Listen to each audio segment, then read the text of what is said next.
Espera. Escuchar podcasts está muy bien. Pero detente por un momento y mira a tu alrededor. Fíjate en el asfalto que cubre la calle o el pavimento que tienes bajo tus pies.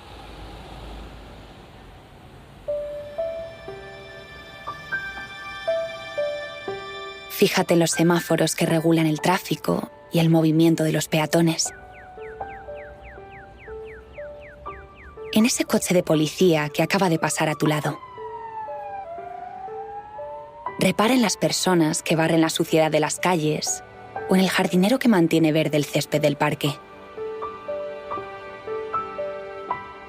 Ahora mira un poco más allá e imagina a tus profesoras, a tu médico de cabecera o a las profesionales que cuidan de tu abuela en su residencia. Seguro que has pensado muchas veces en el enorme valor que estas personas, servicios e infraestructuras tienen en tu día a día. Pero, ¿te has preguntado alguna vez cuánto cuestan realmente? Hospitales, escuelas, carreteras, profesionales sanitarios, maestros, jueces, científicas, militares. Todos los bienes y los servicios que las administraciones públicas destinan a garantizar el bienestar y el cumplimiento de los derechos de la ciudadanía tienen un coste. Y desde luego, no es barato. En 2019, el año antes de la pandemia, el gasto público de España se situó en 530.000 millones de euros. Una cifra que pagamos entre todos y todas. ¿Qué es un impuesto? Lisa y llanamente pasar dinero de manos privadas a las del Estado. Aunque los que lo tienen acepten semejante trasvase a regañadientes, no hay duda de que un Estado moderno lo necesita para ser eficaz. Los impuestos son tan antiguos como la civilización. Esa hucha común contribuyó a dar forma a los estados modernos, nos unió como sociedad y también nos ha dado un buen motivo de debate. El otro gran asunto político-económico de la semana han sido los impuestos. En una esquina, quienes piensan que unos impuestos más bajos facilitan la actividad económica y la creación de empleo. El modelo de unos impuestos comparativamente más bajos es un modelo que funciona y que sirve de manera eficaz al crecimiento económico y al progreso. En la otra, quienes defienden que los impuestos son imprescindibles para redistribuir la riqueza y garantizar prestaciones y servicios públicos de calidad. Si bajamos los impuestos, lo que va a haber son menos recursos para los servicios públicos. Puede que el debate sea antiguo, pero sigue llenando titulares y programas políticos. De hecho, nada hace pensar que esta pregunta vaya a dejar de sonar durante los próximos años. ¿Pagaremos más impuestos en el futuro?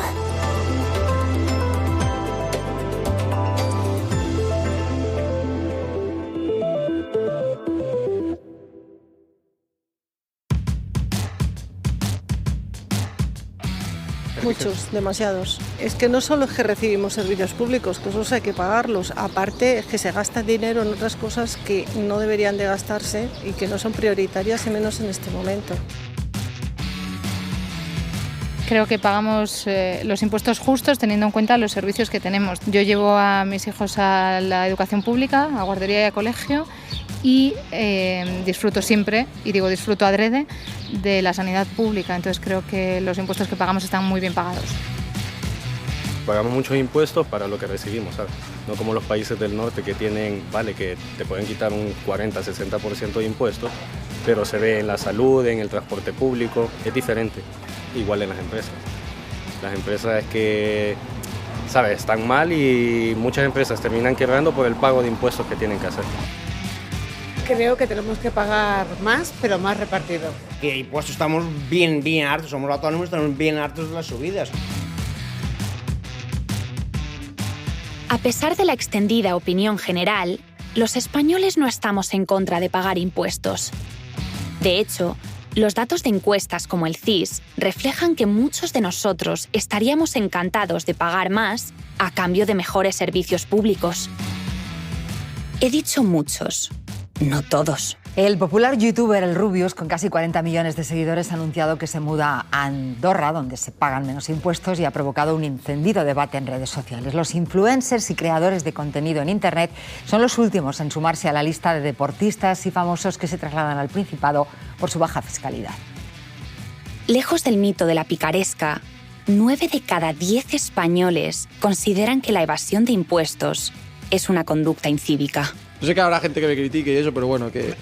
Ahora bien, basta con participar en una charla de sobremesa cuando se acerca el plazo para presentar la declaración de la renta o la trimestral del IVA para confirmar que sí existen algunos asuntos que preocupan a la ciudadanía. Yo ya antes era clase media y ahora soy clase media perjudicada, como le llamo yo, que es esa que nunca le alcanzan las ayudas porque se supone que ganas, pero, o sea, que estás para pagar, pero nunca para recibir.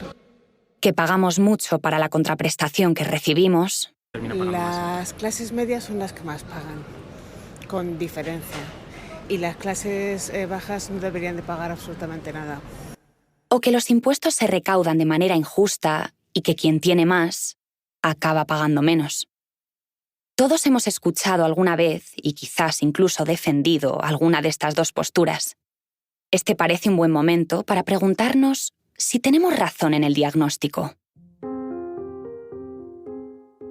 España llega muy tarde a la construcción de un sistema tributario, igual que llega tarde a la democracia. Violeta Ruiz es profesora titular de Derecho Financiero y Tributario de la Universidad Carlos III de Madrid. Entonces, tenemos un sistema con los mismos impuestos que hay en los países de nuestro entorno, con una administración potente que recauda, ¿no? Entonces, esa es la parte positiva. Pero tenemos una serie de, entre comillas, agujeros, figuras, impuestos que recaudan menos de lo que deberían. O mejor dicho, recaudan mucho de algunas personas y muy poco de otras personas. Entonces, es un sistema que es robusto, que está bien, pero que necesita ajustes. Unos ajustes que deberán ir orientados a tapar esos agujeros que nos hacen recaudar menos de lo que deberíamos. Tenemos varias actividades que no generan un alto valor añadido y, por tanto, tenemos unos salarios bajos que, en consecuencia, van a pagar un bajo IRPF. David Del Val es economista y asesor en la Oficina Nacional de Prospectiva y Estrategia del Gobierno de España. En segundo lugar, tenemos un alto volumen de economía sumergida. Y, por último, la existencia de exenciones y bonificaciones en numerosos impuestos lima la capacidad recaudatoria de estos, limita las bases fiscales y las bases imponibles e impide que lo que sería un sistema que, digamos, en abstracto puede estar perfectamente bien diseñado, pues sea tan eficiente y tenga la capacidad recaudatoria que debería y que necesitaríamos, ¿no? Por otro lado, el sistema tributario español es progresivo, es decir, que paga más quien más tiene. Pero nadie es perfecto. Y parece que nuestro sistema tampoco puede presumir de serlo en este ámbito. La progresividad no funciona de la mejor manera posible, como desearíamos. José Emilio Boscá es catedrático de Economía de la Universidad de Valencia e investigador en la Fundación de Estudios de Economía Aplicada. Pese a que el impuesto sobre la renta es bastante progresivo, sobre todo para los asalariados, hay otra serie de problemas, y es que si lo miramos en su conjunto, pues la gente más pobre acaba pagando vía IVA una parte importante de su renta bruta, ¿vale? Con lo cual paga, lógicamente, al tener menores rentas que las mayores, pues acaba pagando unas rentas o un porcentaje de su renta mayor vía imposición indirecta. Aunque recaudamos de forma bastante justa y progresiva, la realidad es que, en relación con sus ingresos, las personas más pobres pagan más impuestos que las de la clase media o alta. Pero, ¿qué hay del otro argumento? La crisis aumenta la sensación de que se pagan demasiados impuestos. Además, 2 de cada 3 ciudadanos opinan que reciben de las administraciones públicas menos de lo que pagan.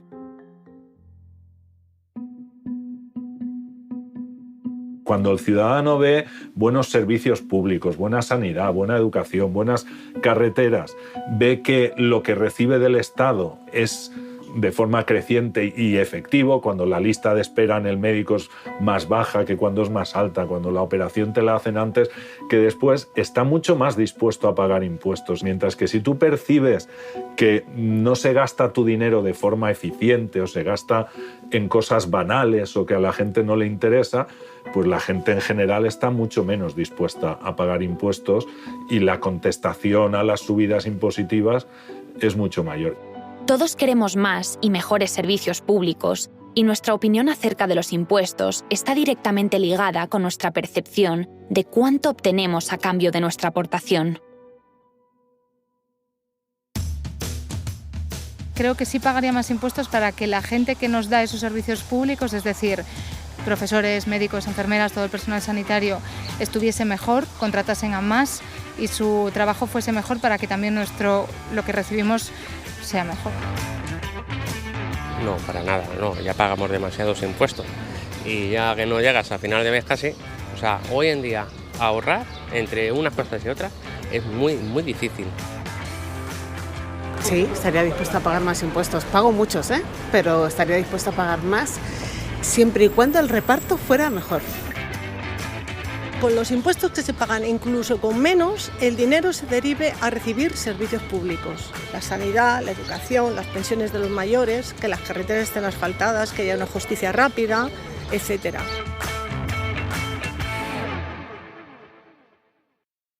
Muchas personas tienen la sensación de que nuestro país posee un Estado sobredimensionado, con demasiadas instituciones y empleados públicos, y que tiende a derrochar el dinero recaudado.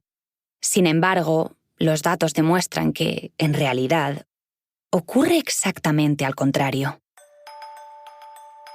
Nuestro nivel de gasto público en el contexto europeo o de la OCDE no es elevado. Está en la media o por debajo de la media. Es verdad que hay países que están muy por encima de España, todos los países escandinavos, Francia, Alemania, son ejemplos de países a los que obviamente nos gustaría parecernos. También es cierto que hay otros países que tienen niveles de gasto muy similares a los españoles, el Reino Unido, por ejemplo, o Portugal, o los Países Bajos, o Polonia, están en niveles de gasto público similares.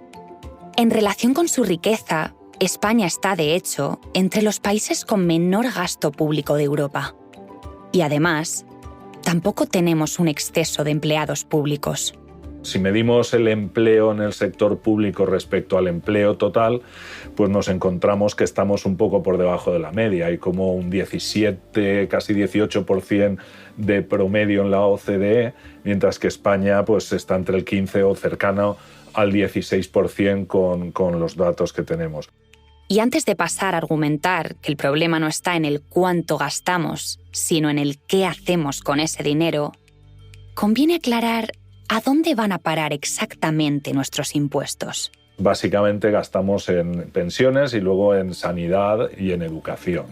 El resto de partidas pues ya son más residuales, ¿vale? Gastamos poco en defensa comparado con otros países, gastamos en infraestructuras, pues esto es más variable, en inversión pública, pero básicamente, digamos, se van cosas que llamaríamos gasto social. Concretamente, 6,3 de cada 10 euros que recauda el sector público a través de los distintos impuestos sirven para pagar pensiones, sanidad, educación o subsidios sociales como el desempleo.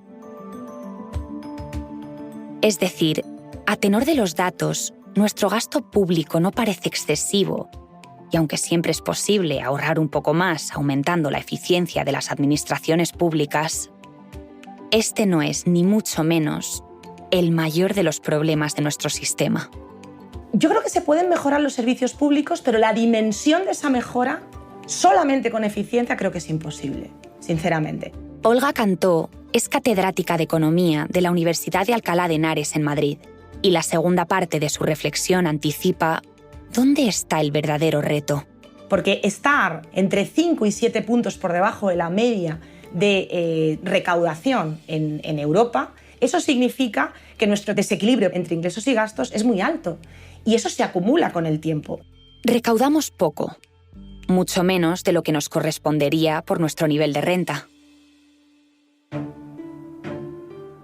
somos el 6º país de la Unión Europea que menos ingresa a través de los impuestos, lo que explica, al menos en parte, uno de los problemas crónicos de nuestro sistema.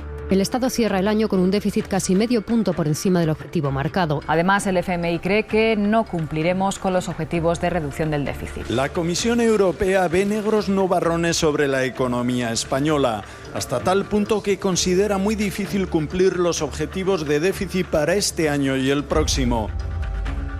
Es de primero de economía. Si gastamos más dinero del que ingresamos, las cuentas simplemente no salen. Nosotros tenemos un déficit estructural en este momento más o menos de entre 3-4 puntos del PIB. Entre 3 y 4 puntos más de lo que ingresamos. Los ingresos estaban tradicionalmente hasta el año 2019 en el 38,5%, entre 38 y 39, digamos, y el gasto sobre 42. Entonces, claro, lo que no podemos tener es ilimitadamente un gasto 3 o 4 puntos por encima de los ingresos, porque al final esto se va a la deuda y alguna vez hay que devolverlo. Así que es posible que muchos nos hayamos formulado hasta ahora la pregunta equivocada. Si queremos tener más y mejores servicios públicos, la duda no es tanto cómo reducir lo que gastamos, sino cómo podemos aumentar nuestros ingresos. El economista estadounidense Arthur Laffer creía tener la mejor respuesta a esta pregunta. The Laffer curve is the relationship between tax rates and total tax revenues. And by the way, I did not name it the Laffer curve. Él fue el primero en plantear la teoría de que los impuestos bajos incentivan a la población a trabajar e invertir más. Y como resultado, aumenta la actividad económica y también la recaudación. And that, ladies and gentlemen, is the Laffer curve. Desafortunadamente, en los casos en los que se ha intentado aplicar esta teoría, la medida no ha dado el resultado esperado. Aunque en ocasiones una bajada de impuestos haya coincidido con un aumento de la recaudación, los economistas no han podido probar que exista una relación de causa-efecto entre estos dos fenómenos, especialmente cuando la bajada de impuestos es generalizada. Los milagros económicos no existen. Así que si queremos aumentar los ingresos para financiar servicios públicos de calidad, enfrentarnos con garantías a los grandes retos del futuro y al mismo tiempo hacerlo de manera justa y progresiva, toca ponerse manos a la obra. Empezando por combatir una de las mayores deficiencias de nuestro sistema, la economía sumergida y el fraude fiscal. En España, en torno al 20% del PIB procede de la economía sumergida, casi el doble que en los países del entorno europeo. Y en estos momentos se lleva a cabo una macrooperación contra el fraude fiscal en 13 mercados centrales de frutas. Las investigaciones sobre evasión de impuestos llenan las portadas estos días. Como su propio nombre sugiere, es difícil calcular el valor de la economía sumergida en nuestro país. Pero incluso tomando las estimaciones más conservadoras, las administraciones públicas estarían dejando de ingresar del orden de unos 30.000 millones de euros por esta causa. Es decir, casi la mitad de lo que gastamos en educación en un año. Para lograr que este dinero en negro vuelva a formar parte de la hucha que todos compartimos y nos permita reducir el déficit al tiempo que mejoramos los servicios públicos, debemos actuar al menos en 4 vías principales. La primera de ellas consiste en reforzar los instrumentos de la administración tributaria destinados a la inspección. La economía sumergida será uno de los focos de fraude en los que Hacienda va a intensificar sus esfuerzos. Muchas empresas y multinacionales facturan en países con una tributación más ventajosa, como Irlanda, una práctica legal que usan las compañías aprovechando los huecos de las legislaciones nacionales. Además, debemos garantizar que las grandes empresas multinacionales tributen lo que les corresponde en el lugar en el que realizan su actividad. El impuesto sobre sociedades en España y en todos los países de nuestro entorno se ha desplomado en los últimos 15 años. Y eso es por una serie de razones. Una de ellas es que hay países que juegan sucio, que establecen reglas para atraer multinacionales bajando los impuestos artificialmente. Irlanda, Luxemburgo. Por eso España participa en distintas negociaciones internacionales para modificar esto. Pero ¿qué pasa? Que el sistema tributario internacional no es democrático, no tenemos un parlamento donde podamos decidir el sistema más justo. De hecho, no es justo, son relaciones de poder. Y te tienes que sentar en la mesa con muchos países, la mayoría de los cuales ni son democráticos ni son transparentes, ¿no? Afortunadamente, ya se han tomado algunas decisiones en este sentido. Acuerdo histórico también en el marco de la OCDE para reformar el sistema fiscal internacional, que incluye un tipo mínimo del impuesto de sociedades del 15%. Por primera vez, las multinacionales tendrán que pagar impuestos allí donde hagan negocio. Aunque se trata, sin duda, de un buen primer paso, no solo es necesaria más coordinación internacional para evitar la huida de empresas a paraísos fiscales. También se hace necesario reformar este impuesto para incentivar las actividades innovadoras y garantizar que, efectivamente, paguen más quienes más ganan. Lo que nos encontramos es que las grandes empresas multinacionales de tecnología, y en particular las de Internet, pues son capaces de tener modelos de negocio en los cuales rentabilizan datos, por ejemplo, de usuarios españoles y realizan su actividad en España, pero no tributan por ello en España. Si la actividad empresarial de las empresas tecnológicas y de Internet se está lucrando con el uso de este servicio que ellas ofrecen por parte de usuarios residentes en España, lo lógico es que por este lucro empresarial esas empresas tributasen también en España.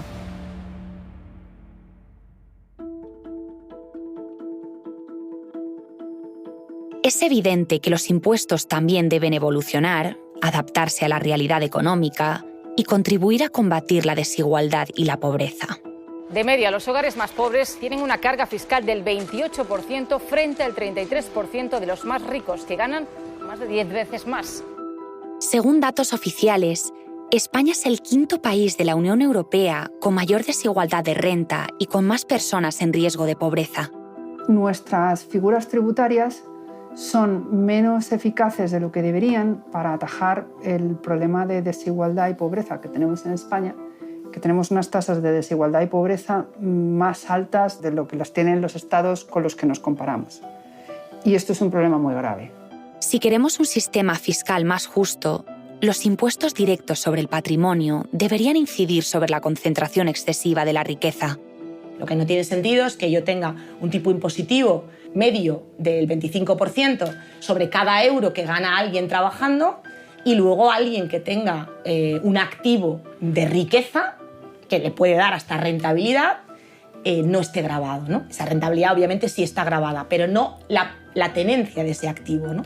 O si recibe una sucesión, no pague nada. ¿Eso qué genera entre aquellos que no tienen esos activos? Una sensación de falta de justicia.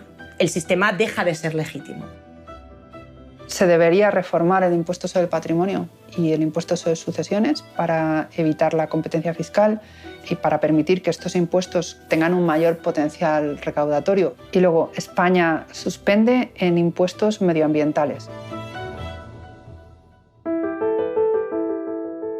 Y llegamos así al último gran reto de futuro de nuestro sistema fiscal.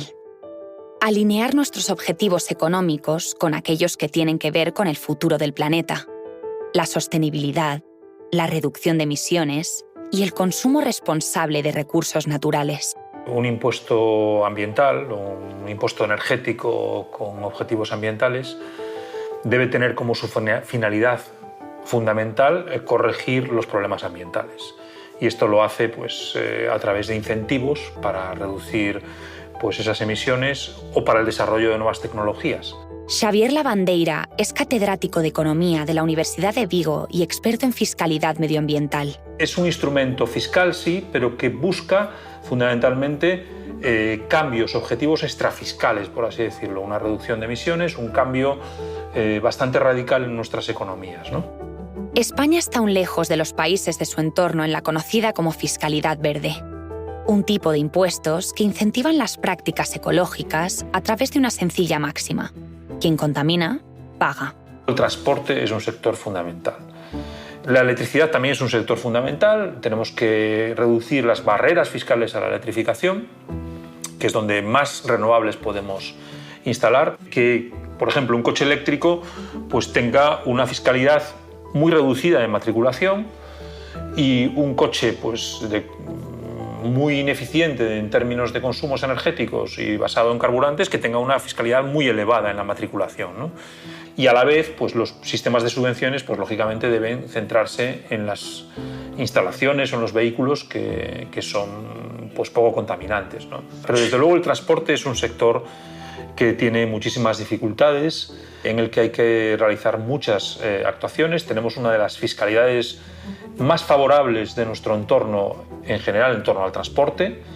No tiene ningún sentido en un país como España que esto ocurra. Y una vez más, este reto debe afrontarse sin perder de vista el criterio de justicia. La Administración no puede olvidar a los colectivos más afectados por la transición ecológica. Yo a toda aquella gente que dice, bueno, estos impuestos están bien, son necesarios, pero son muy injustos, le diría, primero, que no es generalizado. Segundo, que son impuestos que hacen su protección también a los que menos tienen, porque son los que más sufren los problemas ambientales y menos pueden protegerse frente a ellos. Y segundo, que podemos compensar a esta gente. Podemos arbitrar una compensación en IRPF que funcione como ese cheque bebé que tuvimos en su momento y que es prácticamente automático. Es decir, que podemos hacerlo.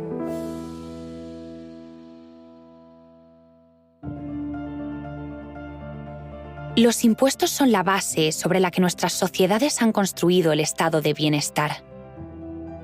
Nuestra contribución a la riqueza común es el precio que pagamos a cambio de la universalidad de la salud y la educación, los subsidios, las pensiones, las infraestructuras. Los recursos para la sanidad se incrementan más de 3.000 millones de euros. También sube un 70% la inversión en educación, con más dinero para becas y formación profesional. Suben las partidas sociales para la dependencia, la protección de mayores o la conciliación familiar. Los estudios demuestran que la mayoría de los españoles somos receptores netos de nuestro sistema fiscal. Es decir, recibimos de él más de lo que aportamos. Incluso los más ricos disfrutan de los efectos positivos de pagar impuestos. Por ejemplo, en campos como la seguridad, la desigualdad o la sanidad. Todos nos beneficiamos de que el mayor número de personas posible esté vacunado, ya que gracias a esa realidad alcanzamos la inmunidad de grupo y hemos sido históricamente capaces de eliminar algunas enfermedades, como por ejemplo la viruela, ¿no? En definitiva, que haya una población sana tiene un efecto beneficioso sobre los individuos que podrían costearse una sanidad privada para ellos mismos. Lo mismo ocurre con otros asuntos como por ejemplo la desigualdad. En una sociedad terriblemente desigual es muy difícil mantener una democracia y un sistema político saludable que garantice prosperidad y seguridad y una estabilidad a la economía y por tanto al conjunto del país. Así que pagar impuestos no solo compensa, sino que es el único modo de garantizar el cumplimiento de nuestros derechos de hoy y los de mañana. Y hablando de mañana, ¿pagaremos más impuestos en el futuro? Dependerá de qué tipo de país queramos ser.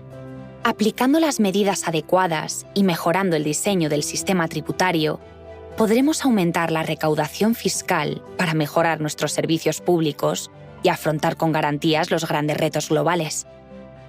Como dijo Benjamin Franklin, uno de los padres fundadores de los Estados Unidos, los impuestos son, junto con la muerte, lo único seguro de esta vida. En nuestra mano está lograr que, además de seguros, sean suficientes, justos, progresivos y verdes.